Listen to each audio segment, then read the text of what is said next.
Hello दोस्तों, exam गुरु channel में आपका स्वागत है। आज का टॉपिक है ब्लूम के शिक्षण उद्देश्य यानी कि ब्लूम टैक्सोनॉमी।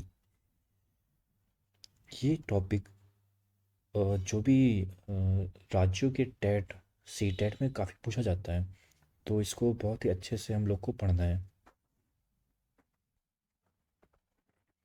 देखिए, ये जो फोटो है ये है बेंजामिन सैमुअल ब्लूम। इन्होंने दिया था शैक्षिक उद्देश्य। देखिए, पहला पॉइंट क्या है। बेंजामिन सैमुअल ब्लूम एक अमेरिकी शैक्षिक मनोवैज्ञानिक थे। जो ये थे यूएसए के। ठीक है। और जो दूसरा है, ब्लूम ने शैक्षिक उद्देश्य के वर्गीकरण किया था, उद्देश्यों का वर्गीकरण किया था। कितने वर्गीकरण किए थे, कितने भागों में? 3 भागों में। ये अभी आगे मिलेगा देखने को। देखिए, शैक्षिक उद्देश्यों के वर्गीकरण किसने दिया था? ब्लूम ने।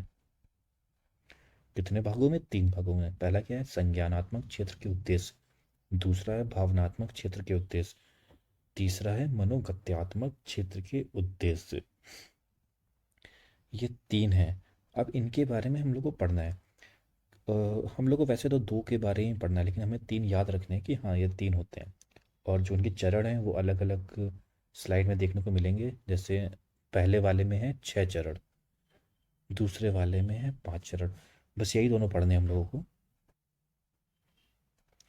देखिए, संज्ञानात्मक क्षेत्र के उद्देश्य, इस पे ये क्या होता है? देखिए, तो संज्ञानात्मक होता है, वो होता है हमारे मस्तिष्क से संबंधित, मतलब दिमाग से संबंधित। देखिए, वही लिखा है मानसिक क्षमताओं से संबंधित होता है। जो भी हम दिमाग का यूज करते हैं उससे संबंधित होता है। और इस उद्देश्य में, जैसा बताया था, 6 भागों में 6 चरण होते हैं, यानी कि 6 भाग होते हैं। और जो 6 भाग होते हैं वो निम्न स्तर से उच्च स्तर की ओर होते हैं, निम्न स्तर से उच्च स्तर की ओर होते हैं। ठीक है, अब देख लेते हैं वो 6 भाग कौन से हैं। ये देखिए। देखिए, जो पहला भाग है वह है ज्ञान। ठीक है। दूसरा भाग है सूझबूझ। इसको बोल सकते हैं अवबोध भी। मतलब ज्ञान की प्राप्ति हो गई, फिर हम लोगों ने अवबोध किया, मतलब उस चीज़ को समझ लिया। जो ज्ञान हम लोगों ने प्राप्त किया उसको समझ लिया। फिर होता है अनुप्रयोग।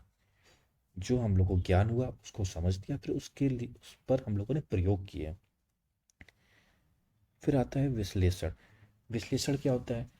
जो चीज़ है उसको अलग अलग भागों में डिवाइड करना विश्लेषण होता है। कोई हम लोगों का कोई भी इंफॉर्मेशन है, उसको 4 अलग अलग भागों में डिवाइड कर दिया हम लोगों ने, तो उसको बोलते हैं विश्लेषण। और संश्लेषण क्या है? वो विश्लेषण का जस्ट उल्टा होता है। वहाँ हम लोगों ने अलग अलग किया था, यहाँ एक साथ 4 भागों को एक संगठित रूप में कर लिया, उसको बोलते हैं संश्लेषण। फिर जो लास्ट में आता है वो होता है मूल्यांकन। हम अपने जो भी हमारा ज्ञान है उसका हम लोग मूल्यांकन करते हैं लास्ट में। ये है उच्च स्तर और ये है निम्न स्तर। ठीक है। देखिए, यहाँ पे सब अच्छे से लिखा है ज्ञान क्या होता है। इसमें बच्चों को आंकड़े जानकारी याद कराना या प्रत्यास्मरण कराने का प्रयास किया जाता है। मतलब इसमें जो है इंफॉर्मेशन दी जाएगी। ठीक है। और अवबोध क्या है? इसमें बच्चों को जो ज्ञान ज्ञान कराया जाता है, जो मतलब पहले याद कराया जा चुका है, उसकी समझ विकसित की जाती है। मतलब जो आपने सीख लिया है, जो भी आपने सीख लिया है उसके बारे में, जो आपने सीखा है उसको समझाया जाता है। मतलब क्या सीखा है, कैसे सीखा है, उसका अर्थ क्या है। और जो तीसरा है अनुप्रयोग, मतलब उस पर प्रयोग करना। ठीक है। जो हम लोगों ने सीख लिया है, जो समझ भी लिया है, आप उस पर प्रयोग करेंगे हम लोग। वही लिखा है, इसमें आत्मसात किए गए ज्ञान को परिस्थितियों के अनुसार प्रयोग किया जाता है। अब है ये विश्लेषण। इसमें क्या होता है? इसमें आत्मसात किए गए ज्ञान को भिन्न भिन्न भागों में अलग करने की क्षमता होती है। पहले मैंने बताया था, इसमें इंफॉर्मेशन को अलग अलग टुकड़ों में विभाजित कर देते हैं, अलग अलग टुकड़ों में विभाजित कर देते हैं। ठीक है। इसमें चीज़ों को अलग अलग किया जाता है। उसके बाद संश्लेषण आएगा, वो जस्ट इसका उल्टा होता है। देखिए, संश्लेषण, इसमें नए अर्थ पर जोर देकर हिस्सों को जोड़कर, मतलब नए अर्थों से चीज़ों को जोड़ा जाता है। मूल्यांकन, इसमें सीखे गए ज्ञान का मूल्यांकन किया जाता है कि कितना सीखा है। ठीक है, ये सबसे लास्ट में होता है मूल्यांकन। अब बढ़ते हैं भावनात्मक उद्देश्य। भावनात्मक शैक्षिक उद्देश्य, ये भावनाओं से संबंधित होता है। और इसमें जो चरण होते हैं वो होते हैं 5। देखते हैं वो कौन से चरण हैं 5। देखिए, पहला होता है आग्रहण या रिसीविंग। ठीक है, ये रहा आग्रहण और रिसीविंग। और जो दूसरा चरण आता है वो होता है प्रतिक्रिया, यानी कि रिस्पॉन्डिंग। तीसरा है आकलन, वैल्यू, संगठन, ऑर्गेनाइजेशन। फिर पांचवा है मूल्यों का चरित्रीकरण, करेक्टराइजेशन। ठीक है, ये याद रखने हैं आपको, रिसीविंग, रिस्पॉन्डिंग, वैल्यूइंग, ऑर्गेनाइजेशन और करेक्टर, मूल्यों का चरित्रीकरण। ठीक है, करेक्टराइजेशन। अब इन्होंने, ब्लूम ने एक बुक भी लिखी थी। ठीक है, ब्लूम की बुक, ये बुक हमेशा एग्जाम में पूछी जाती हैं। जितने भी एग्जाम आते हैं एक ना एक बुक तो आई जाती है, कभी गाल्टन की, कभी पियाजे की, कभी स्किनर की। और ब्लूम की भी काफ़ी बार देखा गया है पूछी गई है बुक। तो क्या है, टैक्सोनॉमी ऑफ एजुकेशनल ऑब्जेक्टिव्स, ये याद रखना है। ये बहुत इंपॉर्टेंट पॉइंट होता है, जो भी बुक होता है हमेशा कुछ कोई ना कोई बुक तो पूछी जाती है। चलिए अब कुछ क्वेश्चन देख लेते हैं।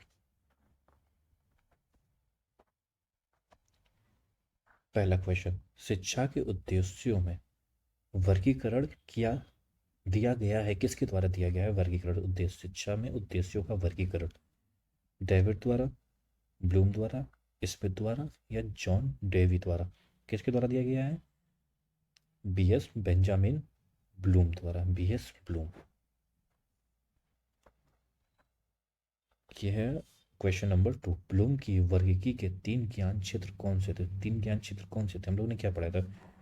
एक तो था संज्ञानात्मक, एक तो था भावनात्मक और एक था मनोगत्यात्मक। अब देखिए, संज्ञानात्मक तो दिख रहा है आपको, ठीक है, भावनात्मक भी दिख रहा है, इसमें भी दिख रहा है, इसमें भी दिख रहा है। प्रशिक्षण ये तो होगा नहीं, सामाजिक भी नहीं है। अब मूल्यांकन तो संज्ञानात्मक में आता है, ये भी नहीं होगा। जो मनोवाहक है वही है मनोगत्यात्मक, तो उसका ऑप्शन सी सही हो जाएगा। क्वेश्चन नंबर 3, ब्लूम की पाठ योजना आधारित थी, किस पर आधारित थी? प्रस्तुतिकरण, विषय वस्तु, उद्देश्य या उपरोक्त सभी? अच्छा, जब भी क्वेश्चन आता है तो लोग देखते हैं उपरोक्त सभी, तो मैक्सिमम बच्चे इस पे ये आंसर सही मान के इस पे टिक कर देते हैं। लेकिन नहीं, ध्यान से देखिए, पाठ योजना किस पे आधारित थी? क्या थे? शिक्षक, शिक्षक उद्देश्य, शिक्षण के उद्देश्य। तो किस पे थी? उद्देश्य पे, तो इसका ऑप्शन सी सही होगा, ये गलत होगा। क्वेश्चन नंबर 4, बच्चों के संज्ञानात्मक विकास को सबसे अच्छे तरीके से कहाँ परिभाषित किया जाता है? कहाँ पे किया जाता है? ऑडिटोरियम में, खेल के मैदान में, विद्यालय में, विद्यालय एवं कक्षा में, उपयुक्त सभी? देखिए, जो बच्चे के संज्ञानात्मक विकास सबसे अच्छे तरीके से परिभाषित किया जाता है वो है विद्यालय एवं कक्षा में। ठीक है, ये याद रखना है आपको। आज का लास्ट क्वेश्चन, संज्ञानात्मक क्षेत्र का उच्चतम स्तर क्या है? क्या आपको याद है उच्चतम स्तर क्या है? देखिए, सबसे पहला था ज्ञान, उसके बाद आता है अवबोध, फिर आता है अनुप्रयोग, फिर आता है विश्लेषण, उसके बाद आता है संश्लेषण, और जो सबसे ऊपर आता है वो होता है मूल्यांकन। कहाँ पर है? डी ऑप्शन में रहा मूल्यांकन। उच्चतम स्तर पूछा था तो हो गया मूल्यांकन। तो आज का टॉपिक यहाँ समाप्त होता है। उम्मीद है आपको ये टॉपिक पसंद आया होगा। हमारे चैनल को सब्सक्राइब करें, ऐसे ही आगे भी टॉपिक आते रहेंगे सीडीपी से संबंधित और अन्य सब्जेक्ट के से संबंधित भी टॉपिक आते रहेंगे। धन्यवाद।